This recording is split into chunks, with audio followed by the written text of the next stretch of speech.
میں بلا تاخیر حضرت کو دعوت دوں گا وکیل مدارس دنیا شیخ الحدیث استاذ العلماء حضرت مولانا قاضی عبدالرشید صاحب نعرہ استقبال کریں نعرہ تکبیر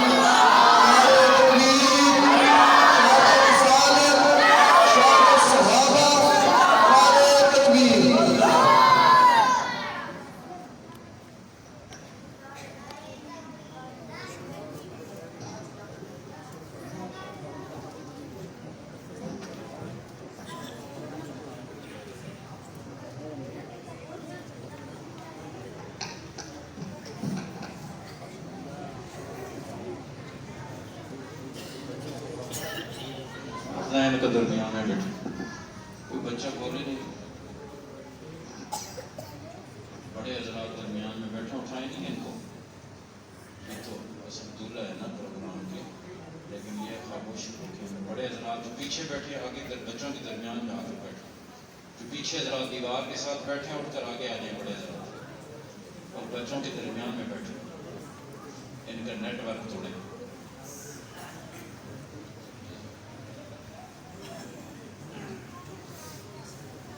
بڑے حضرات درمیان میں بیٹھے گی نا تیری اشارت نہیں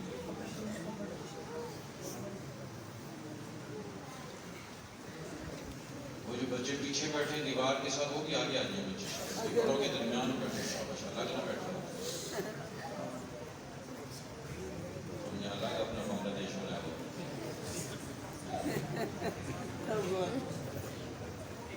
اور دائیں بائیں جو بزرگ بیٹھے ہیں بچوں کو ذرا خاموش کرا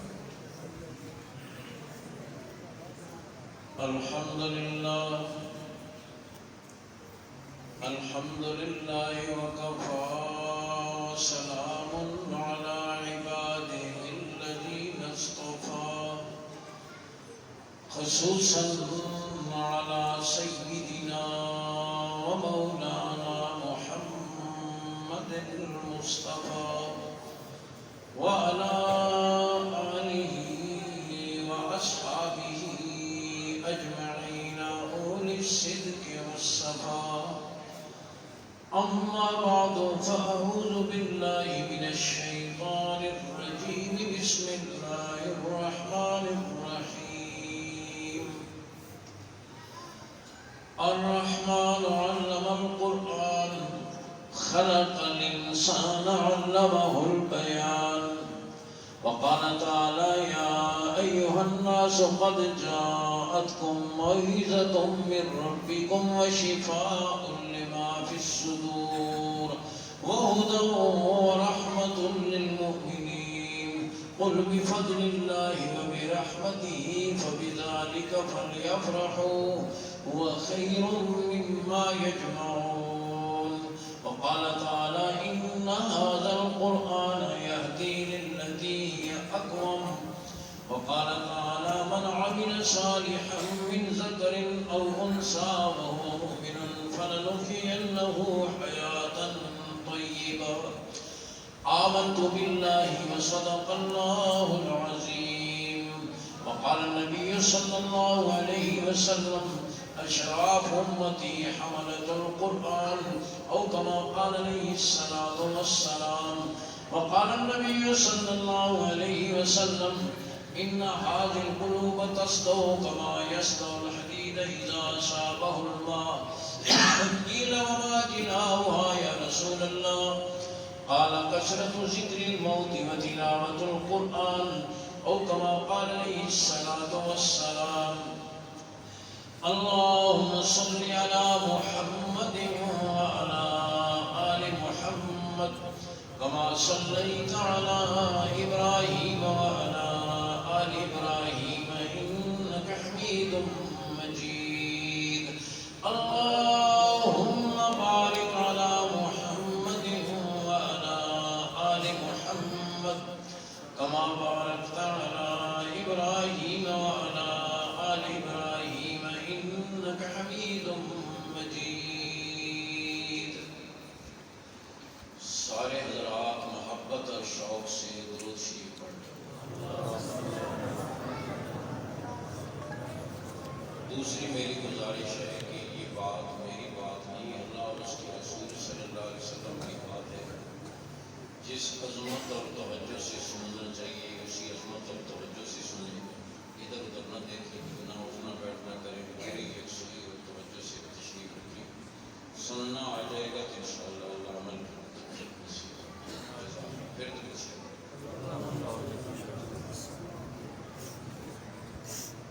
قابل صد کرام و تکریم علماء کرام، مخدوم و محترم جامع المحاسن استاد العلماء حضرت مولانا پروفیسر قاضی ضیاء الحق صاحب دامت برکاتہم، استاد القراء استاد الحفاظ حضرت مولانا اسد اللہ عباسی صاحب دامت برکاتہم، دیگر علماء کرام، میرے بزرگوں، بھائیوں، عزیزوں، میں مشکور ہوں میزبان محترم، اس گلشن کی بہاروں کے نگہباں، اس مسجد کے امام اور خطیب حضرت مولانا مفتی عبد الماجد حقانی صاحب دامت برکاتہم کا، اور یہاں کی انتظامیہ کا، جنہوں نے آج کے اس مبارک پروگرام میں مجھے شریک کیا، اور الحمدللہ اس مسجد میں جو مدرسہ قائم ہے اس مدرسے کی بچوں کی کارگزاری سامنے آئی۔ اس مسجد سے میرا 35 سال سے تعلق ہے۔ اپنی طالب علمی کے زمانے میں بھی میں نے یہاں کے جمعے پڑھائے، اور وہ پرانے چہرے وہ نظر نہیں آ رہے مجھے، قد باقی ہیں، لیکن جب پرانی مسجد تھی، چھوٹی سی مسجد تھی اور میں اس وقت طالب علم تھا، اس وقت بھی میں نے یہاں کئی دفعہ جمعہ کی نماز پڑھائی، تو میرا اس مسجد سے تقریباً 35 سال سے تعلق چلا آ رہا ہے، اور الحمدللہ پھر اس کی توسیع ہوئی، تزئین ہوئی، اور یہاں مدرسے کا سلسلہ بھی اب شروع ہوا۔ الحمدللہ یہ اللہ کا شکر ہے کہ اس آبادی کے لیے اللہ رب العزت نے یہ صورت مقدر فرمائی، اور اللہ جزائے خیر دے مولانا عبد الماجد حقانی صاحب کو، انہوں نے الحمدللہ یہاں اس کو گویا مدرسے کی نشأت ثانیہ کی، اور اس میں دور تفسیر کا، بچوں کی تعلیم اور تربیت کا اہتمام شروع ہوا۔ اس موقع پر میں زیادہ لمبی بات تو نہیں کروں گا کیونکہ کافی دیر سے میں بیٹھا ہوں، اور پھر ہمارے اسٹیج سیکرٹری صاحب، ہمارے بیٹا کدھر گیا، اسٹیج سیکرٹری صاحب، انہوں نے کہا کہ بلا تاخیر، میں نے کہا بلا تاخیر نہیں، کہ بالتاخیر کہنا چاہیے، ہاں، اور بالتاخیر انہوں نے مجھے موقع دیا، لیکن میں ضروری باتیں عرض کروں گا انشاءاللہ۔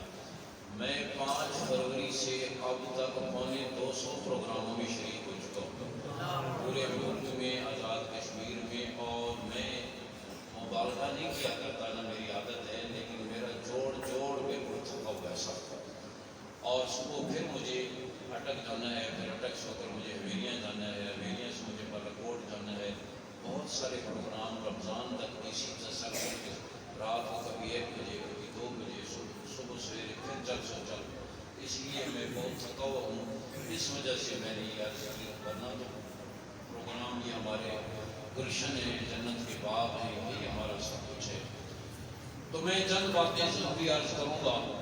الحمدللہ میں عرض کر رہا ہوں کہ میں مسلسل تقریباً 2 مہینے سے پونے 200 پروگراموں میں اور مدارس کے پروگراموں میں شریک ہو رہا ہوں۔ الحمدللہ اس سال کرونا کی وبا کے باوجود کہیں 10، کہیں 20، کہیں 50، کہیں 100، کہیں 200، کہیں 400، کہیں 500، کہیں 700، دارالقرآن فیصل آباد مجھے 5 مارچ کو جانا ہوا، 874 طلبہ اور طالبات کی دستار بندی ہوئی۔ کراچی کے میں 4 پروگراموں میں گیا، کہیں 200، کہیں 400۔ اب ابھی میں رات کو 3 دن کے سفر کے بعد چترال سے واپس آ رہا ہوں، کہیں 20 کہیں 50 کہیں 100.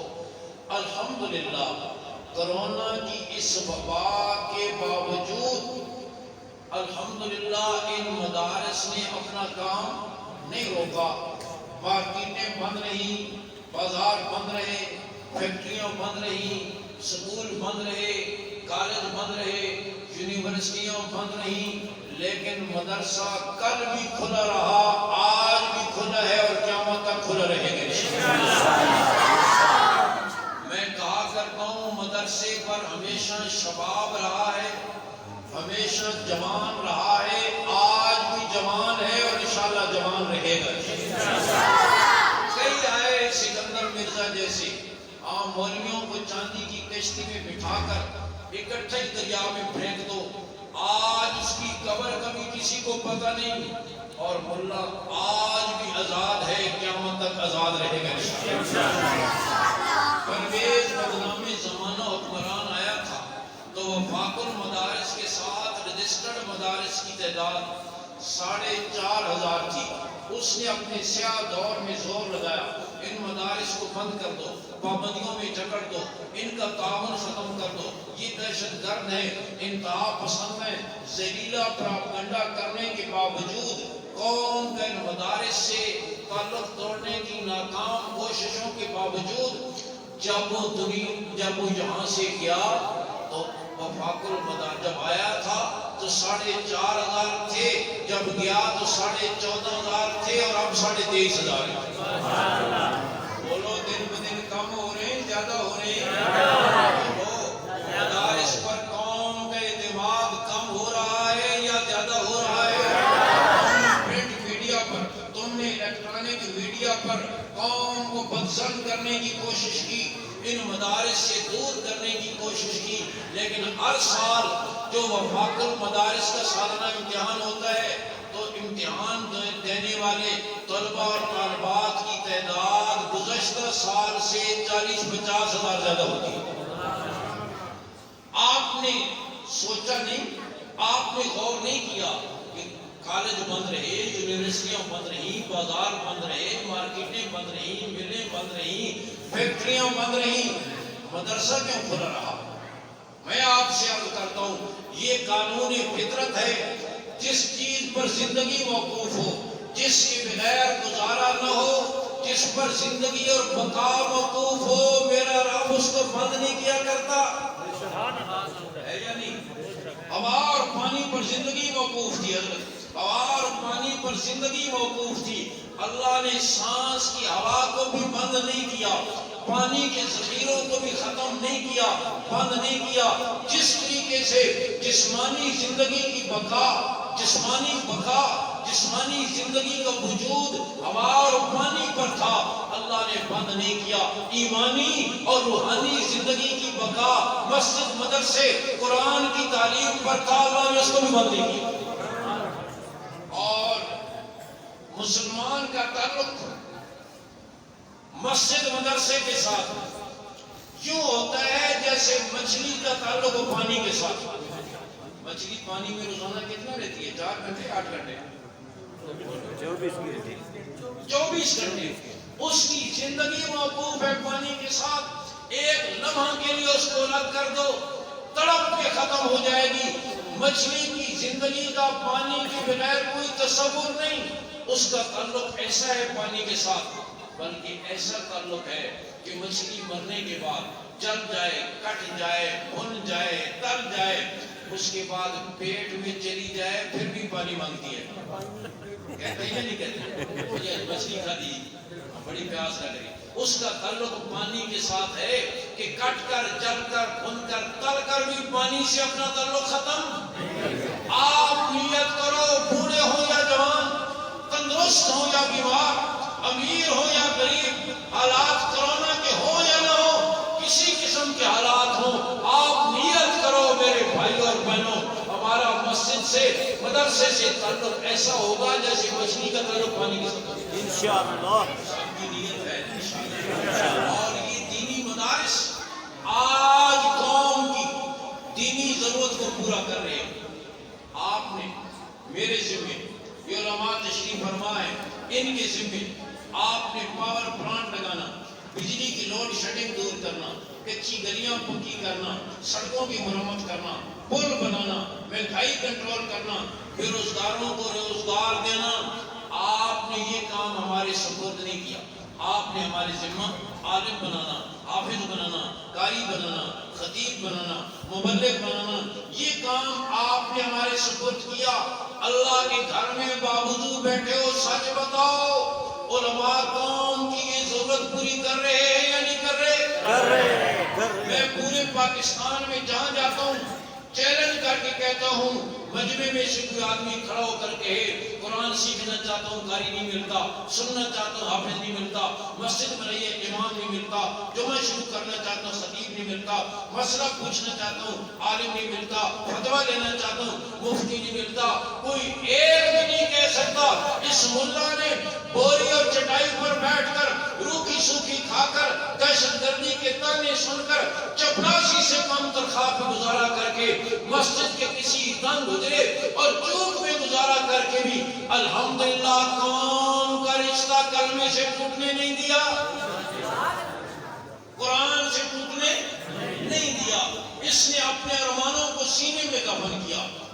ہم دنیا کمانا چاہیں تو ہمارے دو ہاتھ نہیں ہیں، ہم تجارتیں نہیں کر سکتے، ہم نہیں کما سکتے، ہم بڑے بڑے گھر نہیں بنا سکتے دو دو کنال میں، ہم سب کچھ کر سکتے ہیں لیکن ہمارا جو منصب ہے اس منصب کا تقاضا یہ ہے کہ سب کچھ قربان کر دو لیکن دینی تقاضوں کو قربان نہ کرو.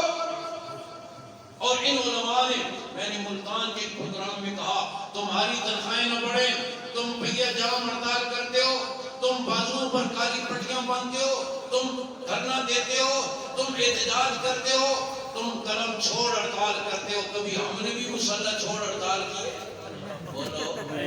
ہاں، پنڈی، کراچی، کوئٹہ، پشاور، مظفر آباد، چترال، پاکستان کے کسی کونے میں، کوئٹہ، پشاور، علماء نے اعلان کیا ہو تنخواہیں بڑھاؤ نہیں تو 14 اگست سے مسلح چھوڑ ہڑتال کریں گے، نہ جنازے پڑھائیں گے نہ نمازیں پڑھائیں گے. کبھی سنا ہے؟ ارے ینگ ڈاکٹر آئے دن ہڑتال کرتے ہیں، نرسیں ہڑتال کرتی ہیں، تاجر یونین ہڑتال کرتی ہیں، پٹواری ہڑتال کرتے ہیں، آئل ٹینکر والے ہڑتال کرتے ہیں، ٹیلی فون والے ہڑتال کرتے ہیں. کبھی ہم نے بھی ہڑتال کی ہے؟ بولو. آج تک آپ نے ہڑتال کی، جنازے پڑھا رہے ہیں، نکاح پڑھا رہے ہیں. ارے اسپتال میں مریض تڑپ تڑپ کے ایڑیاں رگڑ رگڑ کے مر جاتے ہیں، ڈاکٹر کہتا ہے ہم تو ہڑتال پر ہیں. لیکن ہم نے آج تک اپنے ذاتی مطالبات کے لیے ہڑتال نہیں کی اور نہ انشاءاللہ قیامت تک کریں گے. الحمدللہ علماء اپنی ذمہ داریاں پوری کر رہے ہیں. ہم نے قوم کو لوٹا نہیں، ہم نے قوم کو پسماندہ نہیں بنایا، محتاج نہیں بنایا. آپ نے جو کام دوسروں کے سپورٹ کیا، حال یہ آٹا ملتا ہے تو چینی نہیں، چینی ملتی ہے تو آٹا نہیں، دونوں ملتے ہیں تو گھی نہیں، تینوں ملتے ہیں تو پکانے کے لیے گیس نہیں، گیس ملتی ہے کھانے بجلی نہیں. روڈ شیڈنگ ہوئی ہے لیکن ہمارے کام میں کوئی روڈ شیڈنگ. کورونا کے باوجود ہم نے اعلان نہیں کیا. اس سال چونکہ کورونا رہا لہذا رمضان میں قرآن سنانے کے لیے حافظ نہیں ملیں گے، روڈ شیڈنگ ہو گئی ہے اور ہم کوشش کر رہے ہیں 2023 تک حافظوں کی روڈ شیڈنگ پر قابو پا لیں. بہت قریب پہنچ گئے. جب آپ کو خوشخبری سنائیں گے، جیسے آپ کو روز جوسیاں دی جاتی ہیں دوسرے کاموں کے لیے، کبھی ہم نے بھی ایسا کیا ہے؟ نہ صرف یہ کہ ضرورت پوری ہو رہی ہے بلکہ جہاں ایک کی ضرورت ہوتی ہے 50 موجود ہے. آج سے 40 سال پہلے رمضان کی آمد پر مسجدوں والے چراغ لے کر ڈھونڈتے تھے. آپ میں سے بھی بڑی عمر کے لوگوں کو اندازہ ہوگا، چراغ لے کر ڈھونڈتے تھے، قرآن سنانے والا ملتا نہیں تھا. آج قرآن سنانے والے چراغ لے کر مسجدیں تلاش کرتے، سنانے کی جگہ نہیں. جہاں پتہ کریں گے پہلے 50 موجود ہیں، یہاں پر اندازی کریں گے، جس کا نام نکلے گا وہ سنائے گا. الحمدللہ ان مدارس نے بے سر و سامانی کے عالم میں نے عرض کیا اپنے وسائل کے بل بوتے پر انہوں نے قوم کو اپنے شعبے میں محتاج اور پسماندہ نہیں بنایا.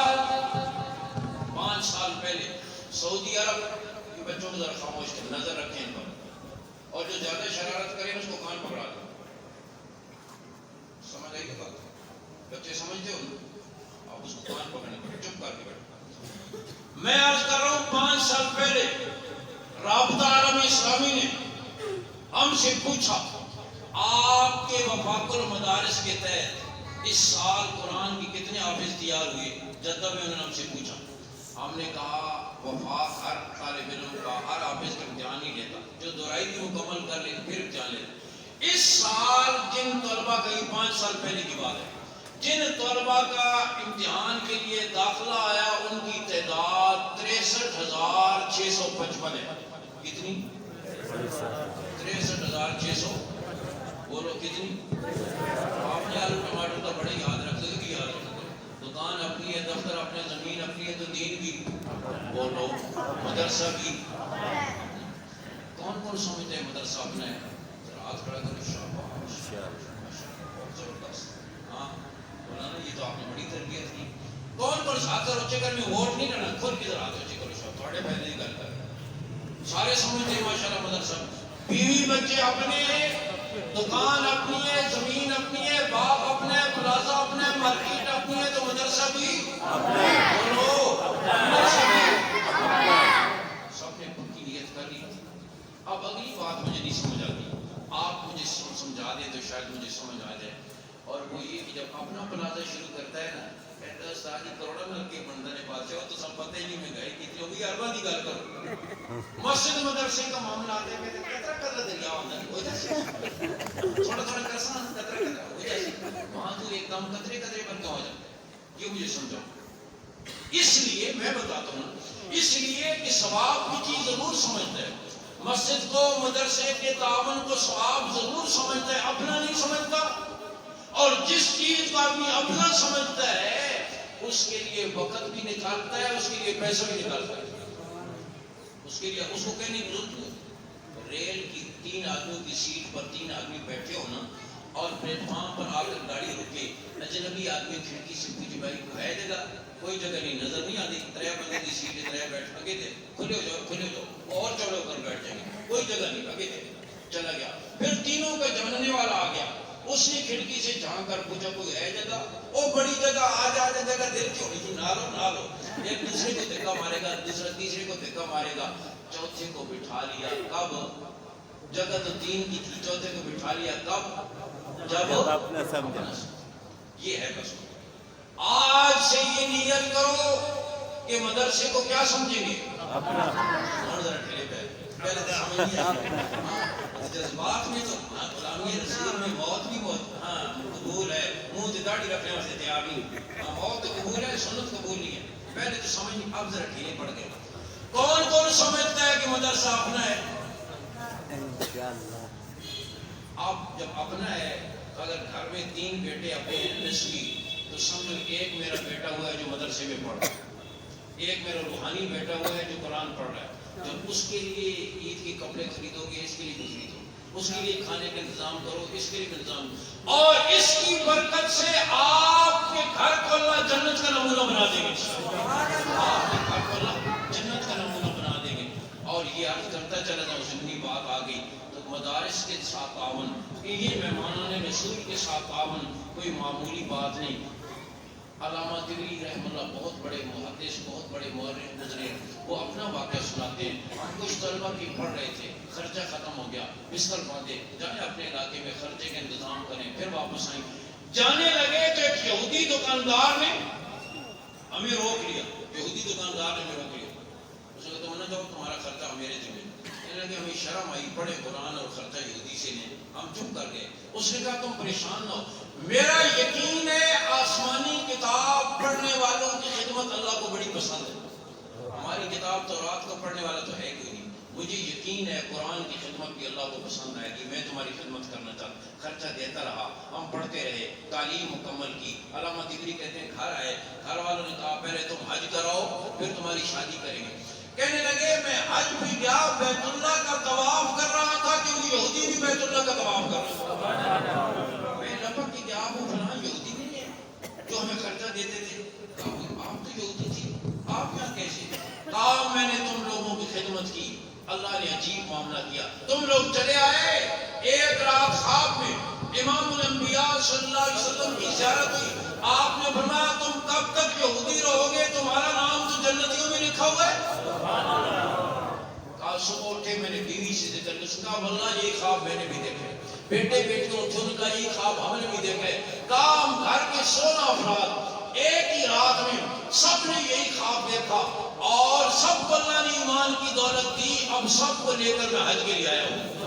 میرے بھائی اور بہنوں، یہودی قرآن پڑھنے والوں کی خدمت کرے، کیوں نوازا جائے، میرے نبی کو امتی کرے گا کتنا نوازا جائے گا۔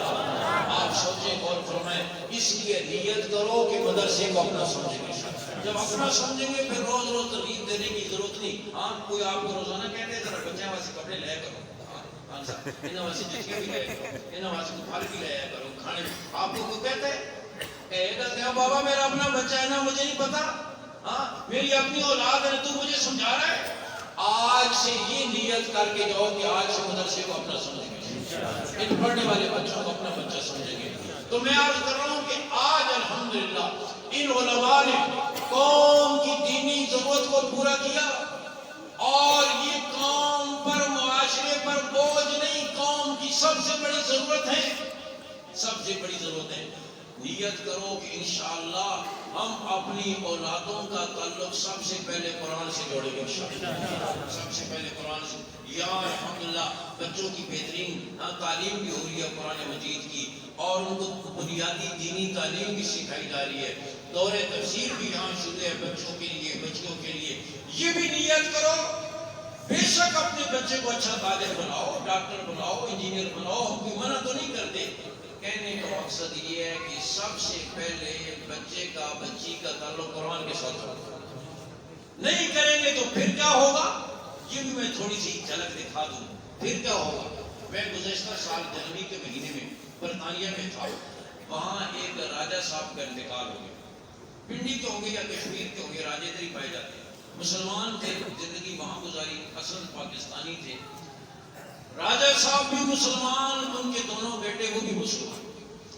باپ کے مرنے کے بعد بڑا بیٹا کہنے لگا ہم باپ کی میت کو جلائیں گے جیسے ہندو جلاتے ہیں، اور میں نے نیٹ پر ریسرچ کیا ہے، یہ طریقہ سب سے سستا بھی ہے، آسان بھی ہے، چھوٹے نکاح دفن کریں گے، بڑے نکاح جلائیں گے۔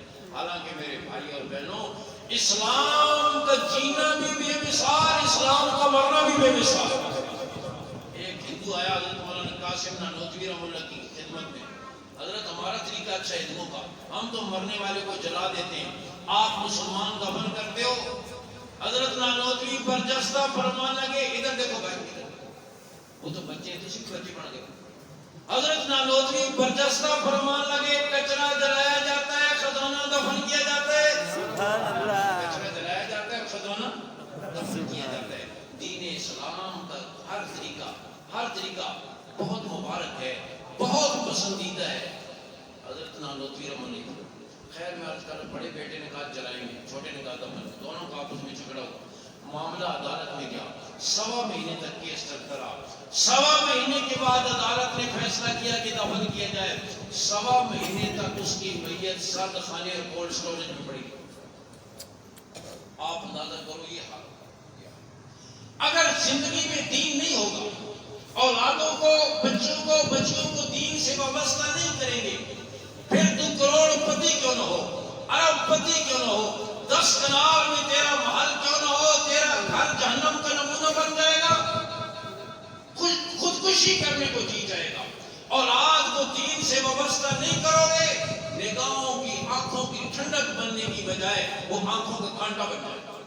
ہمارے بزرگ کہنے لگے، میں بنگلہ دیش گیا اور وہاں ایک جلسے کے بعد کسی حاجی صاحب کے یہاں کھانا کھانا تھا، ان کے گھر گئے اور ان کے بیٹا نوجوان گھر اندر کھانے لینے گیا ہوا تھا، حاجی صاحب بیٹھے ہوئے میرے پاس بیٹھے تھے، اب سلطہ لہجے میں ٹھنڈی سانس لے کر آپ بھرے لہجے میں مجھے کہنے لگے، مولوی صاحب آپ نیک لوگ ہو، آپ کی دعائیں قبول ہوتی ہیں، میرے لیے ایک دعا کرو۔ میں نے کہا کیا دعا کروں؟ بیٹے کی طرف اشارہ کر کے کہیں گے دعا کرو اللہ اس موذی سے میری جان چھڑا دے۔ میں سخت تنگ ہوں، اس نے میری زندگی میں زہر کھول دیا۔ خیر رات گزری، صبح ناشتے کا حاجی صاحب اندر گئے ہوئے تھے اور بیٹا میرے پاس بیٹھا ہوا تھا، بیٹا مجھے کہنے لگا مولوی صاحب میرے لیے دعا کرو۔ میں نے کہا کیا دعا کروں؟ کہنے لگا میرے والد کی عمر کی جتنے لوگ تھے سارے دنیا سے چلے گئے، صرف یہ کرے گئے، دعا کرو اللہ سے میری جان چھڑا دے۔ زندگی میں دین نہیں ہوگا تو باپ بیٹے سے تنگ، بیٹا باپ سے تنگ، ساس بہو سے تنگ، بہو ساس سے تنگ، والدین اولاد سے تنگ، اولاد والدین سے تنگ۔ اور آج گھر جہنم کدے اس لیے بنے ہوئے ہیں کہ رحمتوں برکتوں کو کھینچنے والی جو چیز ہے وہ چل گئی۔ آپ بتاؤ، ہمارے گھر میں نماز ہوگی، روزہ ہوگا، ادھر ادھر دیکھو، ہمارے گھر میں نماز ہوگی، روزہ ہوگا، تلاوت ہوگی، اللہ کا ذکر ہوگا، درود شریف ہوگا، استغفار ہوگی، دین کی دعوت ہوگی، صدقہ ہوگا، خیرات ہوگی، نیکی ہوگی، پردہ ہوگا۔ ہمارے گھر میں کون سی مخلوق آئے گی؟ فرشتے، بولو، نورانی فرشتے، رحمت والے فرشتے۔ ایک جو ہے نا موت کا فرشتہ، وہ تو آ ہی جاتا ہے۔ حضرت مولانا قاسم نانوتوی رحمۃ اللہ ریل میں سفر کر رہے تھے، ایک بابو قسم کا آدمی پاس بیٹھا ہوا تھا، کہنے لگا حضرت سنا ہے جس گھر میں کتا ہو وہاں فرشتے نہیں آتے۔ کبھی ٹھیک سنیں، جس گھر میں شوقیہ کتا پالو، ایک تو شکار کے لیے یا کھیتی کی حفاظت کے لیے اس کی تو اجازت ہے، کاش بغیر مقصد کی شوقیہ کتا پالو ہو تو وہاں فرشتے نہیں آتے۔ اس نے کہا پھر تو آسان بات ہے، آدمی چارپائی کے ساتھ ایک کتا مان لے تو بہت کا فرشتہ بھی نہیں آئے گا۔ اب بات تو تیری ٹھیک ہے، لیکن تو نے سنا ہوگا کہ کتے بھی مرتے ہیں، اس لیے مرتے تو ہے۔ کہا جو فرشتہ پھر تیری کتے کی روح لینے کے لیے آئے گا تیری بھی لے کر چلا جائے گا۔ اب تیری مرضی ہے اس فرشتے سے روح قبض کرا جو انسانوں کی کرتا ہے یا اسے قبض کرا جو کتوں کی کرتا ہے، ویٹرنری فرشتہ۔ ہاں تو میں عرض کر رہا ہوں کہ موت کا فرشتہ تو آ جائے، یہ اعمال ہوں گے تو گھر میں رحمت کے فرشتے آئیں گے، رحمت کے فرشتے آئیں گے تو خالی ہاتھ آئیں گے، کچھ لے کر آئیں گے، لے کر آئیں گے سکون، چین، اطمینان، الفت، محبت، برکت، رحمت، یہ ساری چیزیں یہ لے کر آئیں گے، تمہارے گھر چھوڑ جائیں گے، واپس لے جائیں گے۔ بولو، چھوڑ جائیں گے تو تیرا کچا جھونپڑا کیوں نہ ہو، آسمان والوں کے نزدیک یوں چمکے گا جیسے زمین والوں کے نزدیک ستارے چمکتے ہیں۔ اور اگر گھر میں نماز نہیں، روزہ نہیں، تلاوت نہیں، سود ہے، رشوت ہے، حرام ہے، بے پردگی ہے، گالی گلوچ ہے، ہر گناہ موجود اور نیکی کوئی بھی نہیں، تو پھر آپ فرشتوں کے لیے تو لو انٹری کو بورڈ لگا دیا ہے۔ اب کون آئے گا؟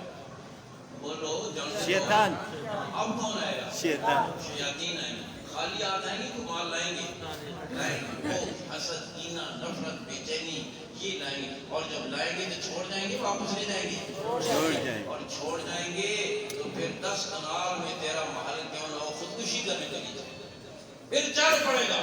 ہاں مفتی عبد الماجد صاحب کے پاس استادی کوئی حساب کرو، کوئی کتاب دیکھو، کسی نے کچھ کر دیتا ہے، ٹھیک ہے کرنے والے کرتے بھی ہیں، لیکن ہمیشہ تو یہ نہیں ہوتا، پھر چل پڑتا ہے پوڑیوں والے پل پر طوطے والے کے پاس، 25-30 گندے گندے لفافے رکھ کے بیٹھا ہوا ہے، اپنی قسمت کا حال یہ ہے، بیٹھنے کے لیے سایہ بھی میسر نہیں ہے، منہ میں مکھیاں داخل ہو رہی ہیں، گرد پڑی ہوئی ہے، اپنی قسمت تو ٹھیک کر نہیں سکتا، تیری قسمت کا فیصلہ کرے۔ حالات کیسے ٹھیک ہوتے ہیں؟ اور قرآن کیا کہتے ہیں؟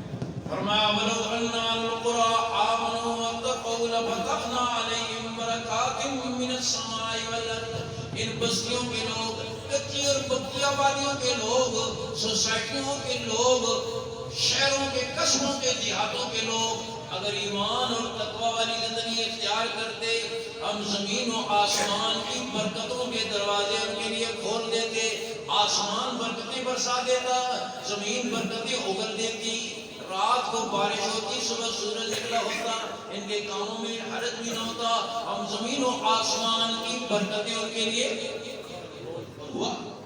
صحابی قضائے حاجت کے لیے بیٹھے، سامنے چوہا بل میں گیا، ایک اشرفی لا کر رکھ دی، پھر کیا لا کر رکھ دی، پھر کیا لا کر رکھ دی، 10 دفعہ گیا، 10 اشرفیاں لا کر رکھ دی، 11ویں دفعہ خالی تھیلی لا کر رکھ دی، یہ بتانے کے لیے کہ بس اتنی تھی جو میں کہتا ہوں جب ایمان و عمل والی زندگی تھی، بلوں سے رزق آ رہا تھا، ایمان و عمل والی زندگی چھٹی، جو کماتے ہیں سارا بلوں میں جا رہا ہے، بجلی کا بل، گیس کا بل، ٹیلی فون کا بل، ہاں بجلی ہے ہی کوئی نہیں، بل نے کم پل نکال کر رکھ دیے، گیس ہے ہی کوئی نہیں اور بلوں کی بھرمار ہے۔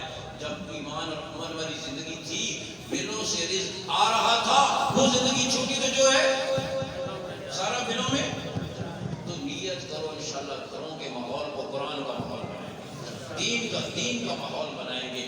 آج میں عرض کر رہا ہوں گھر رحمتوں سے معلوم، کیوں معلوم ہے؟ امام الانبیاء صلی اللہ علیہ وسلم نے فرمایا جس گھر میں جھوٹ بولا جا رہا ہو، ہاں جس گھر میں قطع رحمی کی جا رہی ہو، جس گھر میں ناپاک لوگ پڑے ہوئے ہوں، جس گھر میں گانا بجانا ہو، اور جس گھر میں تصویریں لٹکی ہوئی ہوں، اس گھر میں فرشتے رحمت کے نہیں. اور آج اور تو والدین اولاد سے جھوٹ بول رہے ہیں، اولاد والدین سے جھوٹ بول رہی ہے، دکاندار گاہک سے جھوٹ بول رہا ہے، گاہک دکاندار سے جھوٹ بول رہے ہیں، حکومت عوام سے جھوٹ بول رہی ہے، عوام حکومت سے جھوٹ بول رہے ہیں. ہاں رحمت برکتیں کہاں سے؟ قدم قدم پر ایک ایک گھر میں صبح سے شام تک کتنا جھوٹ بولا جاتا ہے. اور میرے نبی نے فرمایا زبان سے جب جھوٹ نکالا جاتا ہے اتنی بدبو نکلتی ہے فرشتہ 1 میل دور چلا جاتا ہے. جس کو آج ہم نے فیشن سمجھا. پڑوس سے ایک عورت آئی اپنے پڑوسوں کے گھر میں اور آ کر کہنے کی باجی کوئی پیاز نہیں رکھی ہے. اس کو پتہ ہے کہ پیاز کی بیٹی سے رکھی آپ چھوڑ کوئی بیٹی کہتی ہے لڑکی پیاز چاہیے کوئی صاحب کے سارا نے سے طریقہ بتایا کر دیتا تھا. اب ماں کو بھی پتہ ہے میں جھوٹ بولوا رہی ہوں، بیٹی کو بھی پتہ ہے میں جھوٹ بول رہی ہوں. ہاں لیکن ہم خود اپنی اولادوں کو جھوٹ سکھاتے ہیں. دروازے پر دستہ کوئی باپ کو پتہ ہے فلاں آدمی آیا پیسے مانگنے کے لیے، یہ نہیں جانا چاہتا. بچے سے کہتا ہوں جب کہتا ہوں بھائی گھر پر نہیں ہے، وہ جا کر کہتا بھائی کہہ رہے میں گھر پہ نہیں ہوں. جب 2 بچے دکاندار دکان پہ بیٹھے، ایک بچہ سچ بولے دوسرا جھوٹ بولے، گاہک کو دھوکہ دے، جھوٹ بولنے والے کو دھمکی دے، اے پتر سمجھ گیا دکاندار یہ دیکھ لڑ جا رہے ہیں بڑی جگہ سب کوئی سمجھ گیا اے سمجھ. جھوٹ بولنے والے جب یوں ہم جھوٹ کی سرپرستی کریں گے تو پھر سچ کہاں ہے؟ گالیاں والدین اولاد کے سامنے گندی گالیاں دیتے ہیں. آپ کیا سکھا رہے ہیں اپنی اولادوں کو؟ ان کے دل کی تختے پر کون سا سبق لکھ رہے ہیں؟ خاتون نے بھیجا اپنی معصوم بچی کو پڑوس کے گھر میں، جاؤ ٹماٹر لے. وہ گئی، پڑوسوں نے ٹماٹر دیے اور اس معصوم بچی سے پوچھا تیری ماں نے اور تو کچھ نہیں کہا تھا، یعنی گھی پیاز اور چیز تو نہیں مانگی؟ تو بچی بڑی معصومیت سے کہنے لگی میری ماں نے کہا تھا اگر وہ کمینی ٹماٹر نہ دینا پھر اگلے گھر سے. آپ اندازہ کریں اس انداز میں ہم اپنے بچوں کے دل کی تختی پر گالیاں جھوٹ لکھ رہے ہیں. ہاں اور گھر گھر میں یہ ہو رہا ہے. اس گھر میں رحمتیں کہاں سے ہیں، برکتیں کہاں سے ہیں؟ نیت کرو انشاءاللہ اپنے گھروں کو خوش قسمت گھر بنائیں انشاءاللہ. اور خوش قسمت گھر کون سا ہے؟ جس میں رحمتیں ہوتی ہیں. خوش قسمت گھر وہ ہے جس میں اللہ کے حکم پورے ہو. خوش قسمت گھر وہ ہے جس میں شرم و حیا ہو. آج عورت آزادی مارچ کے نام پر جلوس نکالتی ہے، میرا جسم میری مرضی. تیرا جسم کہاں سے آ گیا؟ تو نے کون سی سیکورٹی ڈپازٹ کرائی تھی جسم کو خریدنے کے لیے؟ یہ جسم کس نے بنایا؟ کس نے بنایا اور کیسے بنایا؟ قرآن سے پوچھ. فرمایا یخلقکم فی بطون امہاتکم خلقا من بعد خلق فی ظلمات ثلاث. ماں کے پیٹ کے 3 اندھیروں میں وہ تمہاری بہترین صورت بناتا ہے. ارے اندھیرے میں کوئی مشین نہیں بنتی، لیکن ساری مشینوں کا بنانے والا انسان اس کی پیچیدہ مشینری کو میرے رب نے 3 اندھیروں میں بنایا. 3 اندھیروں میں بنایا. پانی پہ کوئی نقشہ نہیں بنتا، لیکن اس مصور حقیقی نے میری اور آپ کی تصویر پانی پہ بنائی اور اتنی بہترین بنائی کہ دیکھ کر نانکے دانکے سارے خوش ہو گئے. ایسی مشین بنائی، ایسی مشین بنائی، ایسی پیچیدہ مشین کی. آنکھ کے ڈاکٹر الگ، کان ناک گلے کے الگ، معدے کے الگ، آنتوں کے الگ، جوڑوں کے الگ، ہڈیوں کے الگ، جلد کے الگ، آنتوں کے الگ. ساری زندگی ریسرچ کرتے رہتے ہیں لیکن پھر بھی ان کی تہ تک نہیں پہنچی. یہ مشین تیرے میرے رب نے اندھیروں میں بنا. ہاں تیرا جسم کہاں سے آ گیا؟ یہ آنکھ کی لائٹیں کس نے لگائی؟ بولو. کانوں کے ایریل کس نے بنائے؟ یہ پیٹ کی ٹینکی کس نے بنائی؟ دل کا پمپ کس نے بنایا؟ پاؤں کے ٹائر کس نے بنائے؟ جسم تو سارا اس رب نے بنایا. تیرا جسم اور تیری مرضی کہاں سے آ گئی؟ ہاں یہ حیا باختہ عورتیں، دین اسلام نے عورت کو گھر کی ملکہ بنایا. لندن میں ایک عالم تقریر کر کے فارغ ہوئے، کہنے لگے ایک گورا نوجوان اٹھا، کہنا کیا بات ہے اسلام میں عورت کی ملازمت کو پسندیدہ نظر سے نہیں دیکھا جاتا، کیوں نہیں عورت کو ملازمت کرنے دیتے؟ انہوں نے فرمایا تمہاری ملکہ لذمت کیوں نہیں ملازمت کرتی؟ اس نے کہا وہ تو ملکہ ہے، وہ کیوں ملازمت کرتے؟ ان کہا تمہاری ایک ملکہ ہے، اسلام میں ہر گھر کی خاتون ملکہ ہے. یہ سب مل گئے. ہاں باپ کو حکم دیا بیٹی کی شفقت کر, بھائی کو حکم دیا بہن کے ساتھ رحمت والا معاملہ کر, شوہر کو حکم دیا بیوی کے حقوق ادا کر, اور بیٹے کو حکم دیا تیری تو جنت ماں کے قدموں کے نیچے. ان چاروں کو اس کی خدمت میں لگا دیا. اسے فرمایا تو گھر میں رہ کر اللہ کے فرائض کو پورا کر, شوہر کے حقوق ادا کر, بچوں کی تربیت کر جنت کے 8 دروازوں میں سے جسے چاہو جنت میں داخل ہو, جسے چاہو جنت میں داخل ہو. دین اسلام نے اتنی پاکیزہ زندگی دی ہے. اور لفظ عورت عربی کا لفظ ہے, اس کا معنی ہے چھپائی جانے والی چیز. عورت عربی کا لفظ ہے, اردو کا نہیں. اس کا کیا معنی ہے؟ چھپائی جانے والی چیز. اور تیرے میرے نبی نے عورت کو حیا اس مقام پر پہنچایا. اور آج دیکھو سر پہ دوپٹہ نہیں ہے, بال کھلے ہوئے ہیں, بکریوں کی طرح بازاروں کے اندر پھر رہی ہے. اور پھر عرض کروں, شوہر اپنی بیوی کو ننگے سر بغیر پردے کے فرنٹ سیٹ پر بٹھا کر پوری شہر کو درشن کراتا ہے. بھائی اپنی بہن کو موٹر سائیکل پر بٹھا کر پوری شہر کو پھراتا ہے. ہاں تیری غیرت کا جنازہ نکل گیا. وہ اکبر الہ آبادی کی بات, وہ مجھے نظر جو آئی بے پردہ کل چند بیویاں. اکبر غیرت قومی سے زمین میں گڑ گیا. جو پوچھا کیا ہوا تمہارا پردہ؟ کہنے لگی عقل پہ مردوں کی پڑی. اس لیے خانگی فرمایا کرتے تھے پردے کے بارے میں بیان کرنا ہو تو مردوں میں کرو, داڑھی کے بارے میں بیان کرنا ہو تو عورتوں میں کرو. اس لیے کہ مرد جو اکثر داڑھی نہیں رکھتا اس کا سبب عورت ہوتی ہے. عورت جو پردہ نہیں کرتی اکثر اس کا سبب مرد ہوتا ہے.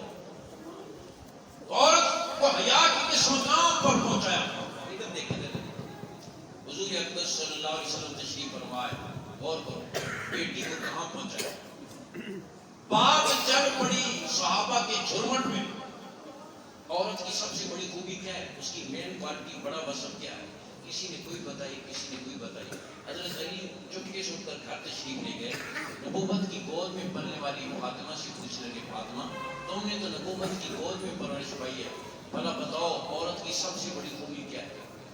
سیدہ فاطمہ عرض کرنے لگی عورت کی سب سے بڑی خوبی یہ نامحرم مرد کی نظر اس پر نہ پڑے اور اس کی نظر نامحرم مرد پر نہ پڑے. حضرت علی واپس آئے, صحابہ تشریف فرمائے, مجلس قائم ہے. چونکہ اچھا جواب مل گیا تھا, حضرت علی عرض حضور میں بتاؤں؟ آپ نے فرمایا علی تم بتاؤ. حضرت علی عرض کر حضور عورت کی سب سے بڑی خوبی ہے نامحرم مرد کی نظر اس پر نہ پڑے اور اس کی نظر نامحرم مرد پر نہ پڑے. یہ جواب میرے آقا نے سنا, فرق مسرت سے میرے آقا جھوم اٹھے, فرمایا یہ جواب تو میری بیٹی فاطمہ کا ہو سکتا ہے. یہ شرم و حیا سے بھرپور جواب, عورت کی عظمت بھی دلالت کرنے والا جواب میری گود میں پلنے والی فاطمہ ہی دے سکتی ہے. میرے آقا نے حیا کس مقام پر پہنچا. حضرت فاطمہ حضرت علی سے فرمانے لگی میرا انتقال ہو جائے, میرا جنازہ رات کو لے کر چلے. حضرت علی فرمانے لگے دن کو کیوں نہ لے کر چلے, زیادہ لوگ شریک ہوں گے. نبوت کی لاڈلی بیٹی کہنے لگی اس لیے کہ نکاح سے پہلے میرے چہرے پر صرف محمد مصطفیٰ کی نظر پڑی اور نکاح کے بعد صرف علی المرتضیٰ کی نظر پڑی ہے. میں چاہتا ہوں میری میت پر بھی کسی کی نگاہ نہ پڑے, اس کو یہ اندازہ نہ ہو کہ قد لمبا تھا یا چھوٹا, بدن دبلا تھا یا موٹا. میری بہن اور بیٹی تجھے تیرے میرے نبی نے حیا اس مقام پر پہنچایا, اور آج تو ربیع الاول میں ٹیوی پر ننگے سر بیٹھ کر حضور کی نعتیں پڑھتی ہے. تیرے حیا کا جنازہ نکل گیا. جس نبی کی نعت پڑھ رہی ہے اس نے تو تیری آواز پر بھی پابندی لگائی. نرم لہجے میں بات مت کرو. فَيَطْمَعَ الَّذِي فِي قَلْبِهِ مَرَضٌ, تاکہ کوئی دل کا مریض تمہاری طرف مائل نہ ہو. باہر نکلو تو جھنکار والا زیور پہن کر نہ نکلو, تیز خوشبو لگا کر نہ نکلو, تاکہ تیری خوشبو کی مہک بھی کسی تک نہ پہنچے. تیرے میرے نبی نے تیری عزت کی یوں حفاظت کی. اور آج مغرب جس کو آزادی کا نام دیا جاتا ہے اس نے عورت کو غلام بنایا, سیلز گرل بنایا ہے, ایئر ہوسٹس بنایا ہے, ہوٹلوں میں پہنچایا, ملازمت بھی کر رہی ہے, گھر کا کام بھی کر رہی ہے. اور تجھے دین اسلام نے گھر کی ملکہ بنایا. شوہر کمائے گا لائے گا اور تو گھر کے اندر اس کو خرچ, وہ کام بھی کرتی ہے, واپس آ کر ملازمت بھی کرتی ہے, گھر کا کام بھی کرتی ہے. ان کو رلا دیا, تجھے ملکہ بنایا، اس کو ذلیل کر دیا، صابن کی ٹکیا سے لے کر، سرف کے ڈبے سے لے کر، ماچس کی ڈبیا سے لے کر، سائن بورڈ تک اس کے ایک ایک عضو کو نیلام کیا جا رہا ہے۔ نیت کرو ہم اپنے گھروں میں حضور والی معاشرت بنائیں گے، جدت کے نام پر، ترقی کے نام پر اس بے حیائی کو اپنے گھروں میں نہیں آنے دیں گے، ورنہ گھر جہنم کدے بن جائیں گے۔ حضور والی معاشرت آئے گی تو تیرا کچا جھونپڑا بھی ہوگا، انشاءاللہ جنت کا نمونہ بنے گا۔ اتنی رحمتیں آئیں گی سنبھالی نہیں جائے گی۔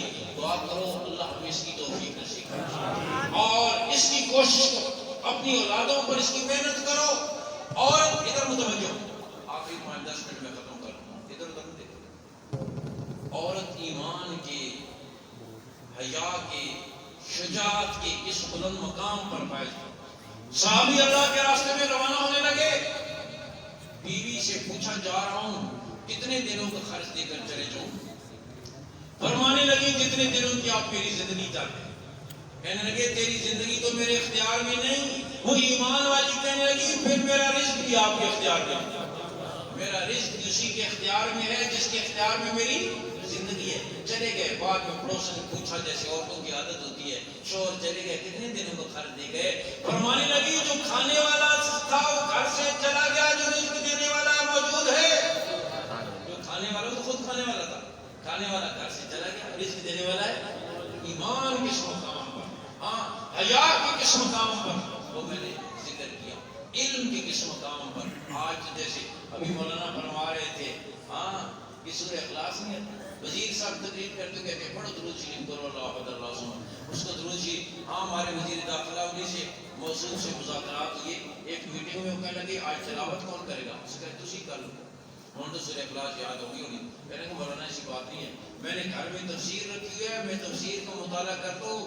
ہم نے کہا تفسیر کا مطالعہ کرنے سے سورہ اخلاص نہیں یاد ہوتی، قاری صاحب کی مار کھانی پڑتی ہے، پھر جا کر سورہ اخلاص یاد ہے۔ اور آپ کسی مدرسے میں ناظرہ میں درجہ، ناظرہ میں درجہ، حفظ میں درجہ، متوسطہ میں داخل ہو جائیں، ہم پورے اخلاص کے ساتھ آپ کو سورہ اخلاص یاد کراتے ہیں۔ میں عرض کروں آج تو یہ حال ہے، مردوں کا یہ حال ہے، مردوں کا یہ حال ہے۔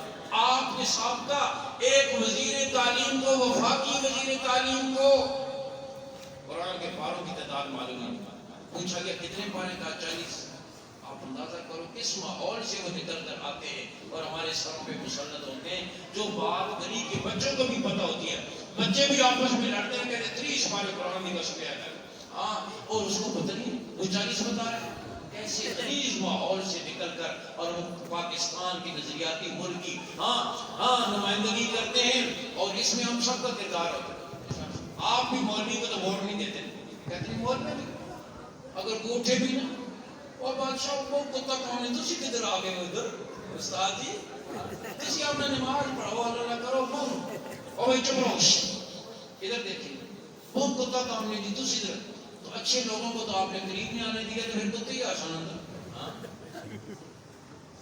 ہم ہمارے خود ہی تو ہماری کمائیاں ہیں نا، ہمارے سروں کے سودے ہو جاتے ہیں، ہاں وہ جی میں نالی پکی کرائی نے مجھے یہ کیا، ہم تو یہ کریں۔ خیر وہ میرا موضوع نہیں ہے، لیکن میں یہ کہنا یہ چاہتا ہوں کہ آپ نیت کرو کہ ہم انشاءاللہ علم کے ساتھ تعلق رکھیں۔ عورت علم کے کس مقام پر، جو بات میں عرض کرنا چاہتا ہوں غور کریں ذرا۔ امام شافعی رحمۃ اللہ کی والدہ ایک دوسری عورت کے ساتھ قاضی کے سامنے بطور گواہ کے پیش ہوئی۔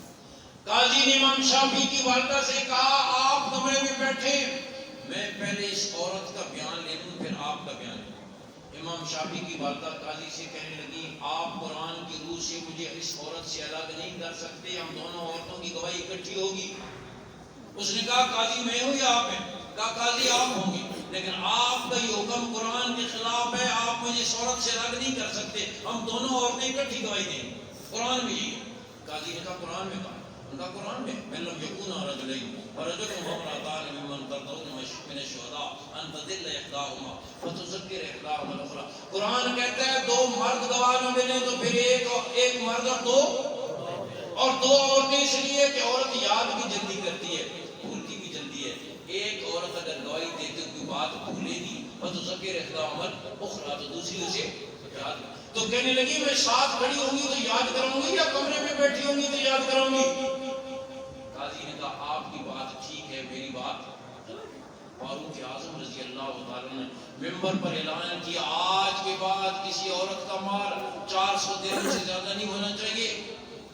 یہ اعلان کر کے عمر نکل رہے مسجد کے دروازے سے، ایک قریشی عورت نے روک لیا. امیر المومنین آپ نے یہ اعلان کیا؟ کہا میں نے یہ اعلان کیا. قریشی عورت کہنے لگی آپ کا یہ اعلان امیر المومنین قرآن کے خلاف ہے. عمر کو ٹوک رہی ہے، اللہ کی بندی قرآن میں کہاں ہے؟ کہا قرآن میں وَآتَيْتُمْ إِحْدَاهُنَّ قِنْطَارًا فَلَا تَأْخُذُوا مِنْهُ شَيْئًا. قنطار مال کتنے بڑے ڈھیر کو کہتے ہیں جس کو گنا نہ جا سکے. قرآن کہتا ہے عورت کو مال کا ایک ڈھیر بھی دو تو اس میں سے کچھ واپس نہ لاؤ. اور عمر کہتا ہے 400 درہم سے زیادہ نہیں ہونے چاہیے. عمر وہیں سے الٹے پاؤں واپس آئے اور ممبر پر بیٹھ کر فرمایا لوگوں عمر نے حکم جاری کیا تھا، قریشی عورت نے مجھے روک لیا، ٹوک دیا، میرا یہ حکم قرآن کے خلاف ہے. قریشی عورت کی بات ٹھیک ہے، عمر کی بات غلط ہے. آپ اندازہ کریں علم کی اس بلند مقام پر نیت کرو، انشاءاللہ اپنی بچیوں کو علم کے ساتھ وابستہ کریں. میں ایک واقعہ پہلے دور کا، ایک قریب کے دور کا ذکر. عورت کہاں تھی؟ آج ہماری سوچ چھوٹی ماڈل سے اوپر جاتی نہیں، نئے ڈیزائن کے زیور سے اوپر جاتی نہیں، رنگ برنگے کپڑوں سے اوپر جاتی نہیں. عورت علم کے کس بلند مقام پر تھی. امام مالک رحمہ اللہ کا درس ہوتا تھا مدینہ منورہ میں، اور ایسا درس تھا کہ ہزاروں علماء فقہاء اس میں بیٹھتے تھے. ہاں امام شافعی رحمہ اللہ کو اس میں بیٹھنے کی اجازت مل گئی تو انہوں نے اللہ کا شکر ادا کیا. ایسا شان والا درس تھا. اور درس کا طریقہ یہ ہوتا تھا، امام مالک کے سامنے شاگرد جو بڑے علماء فقہاء تھے حدیث پڑھتے، امام مالک سنتے، اور اگر کوئی بات بتانی ہوتی بتا دیتے، کوئی غلطی ہوتی اصلاح فرما دیتے. پردے کے پیچھے ایک عورت بیٹھی ہوتی تھی اور وہ سن رہی ہوتی تھی.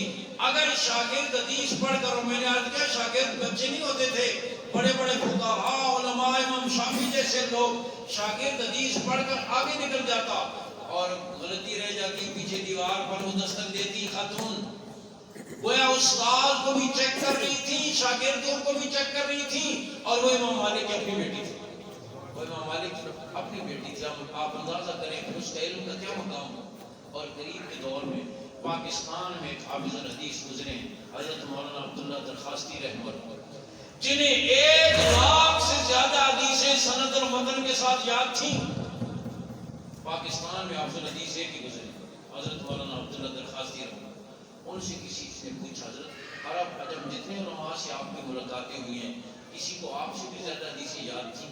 فرمایا جتنے علماء سے زندگی میں میری ملاقاتیں ہوئی ہیں عرب عجم کسی کو مجھ سے زیادہ حدیثیں یاد نہیں تھی سوائے خاتون کے جو مدینہ منورہ میں رہتی تھی شیخہ احمد اللہ، اسے مجھ سے زیادہ حدیثیں یاد تھیں. اور حضرت بنوری جیسے شاگرد لوگوں نے ان سے اس خاتون سے حدیث کی اجازت لی.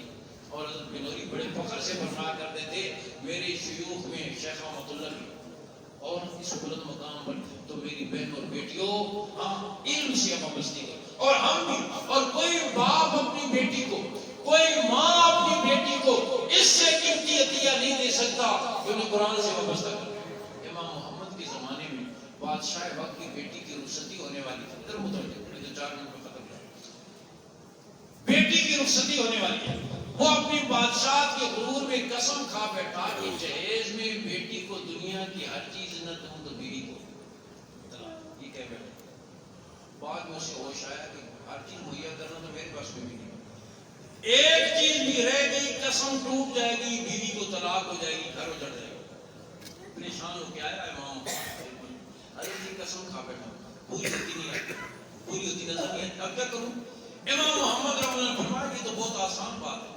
اس نے کہا آسان کیسے؟ میری طرح تو نیند اڑ گئی. امام محمد رحمہ اللہ نے فرمایا تو نے یہی تو کہا ہے نا کہ جہیز میں بیٹی کو دنیا کی ہر چیز نہ دوں تو بیوی کو.